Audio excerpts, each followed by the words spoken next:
story of anger is a powerful story. You have lots of people who are moved by the story of anger, who have let it fester and rule in them. For this brother in the story, no longer does he have a brother. He says to his father, "This son of yours." And strangely, he also seems to no longer have a father, because the anger for people, when you're living your life in the story of anger, it can consume you so much that you also end up isolated and owned, enslaved by the anger. Just like the story of rebellion. All these places that lead away from God, outside of this life with God, brothers and sisters, husbands and wives, lovers and friends become rivals and even enemies. Out in the field, when Cain struck down his brother, it wasn't because he loved him so. It was outside of the love of God. He didn't believe it was for him. And so everybody outside of God is perpetually just plagued by jealousies and suspicions and resentment. And again and again and again and again, you see it. And if you don't, I encourage you to watch the news. You see it. I see it. I see it in the lives of even Christians. I see it in the lives of people who think that this shouldn't be this way. I've done all the right things. I've done all the good things. Why has God done this to me? I've seen it in the life of rebels who no longer know what their Father looks like. But Jesus does not leave us with two stories. Instead, he offers us a third story going on here. And in this third voice, this voice of the Father, one brother is there saying, "I wish you were dead," to the Father.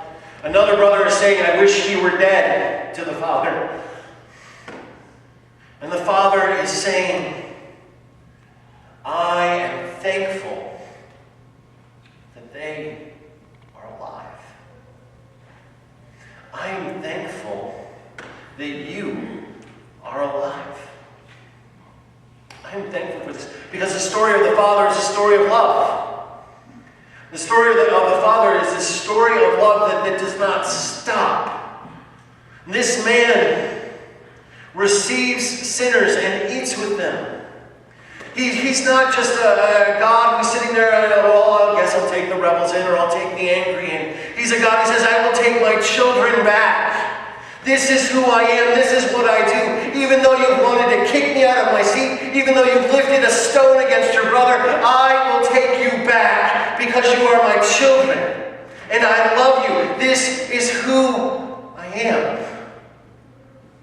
And so he invites you with a love that existed before rejection was possible.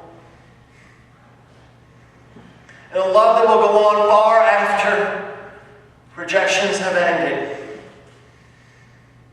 There's a love so wide and so deep that the rebels can take a seat in this house and the angry can drop their stones.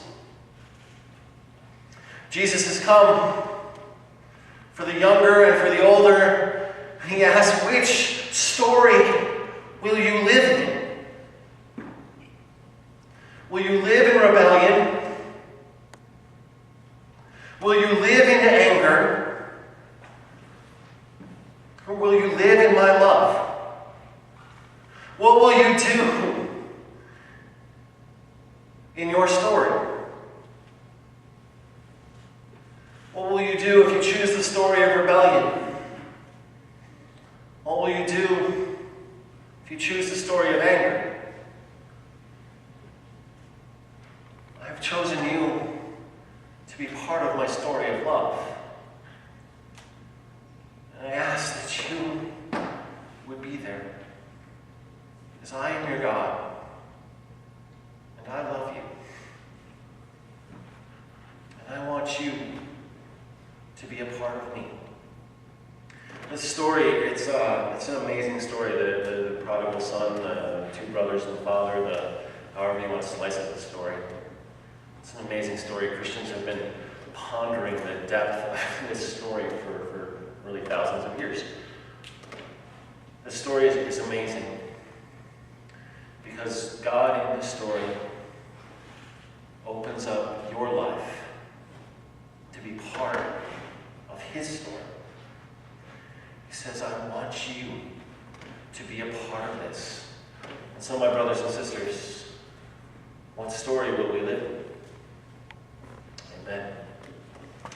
Now may the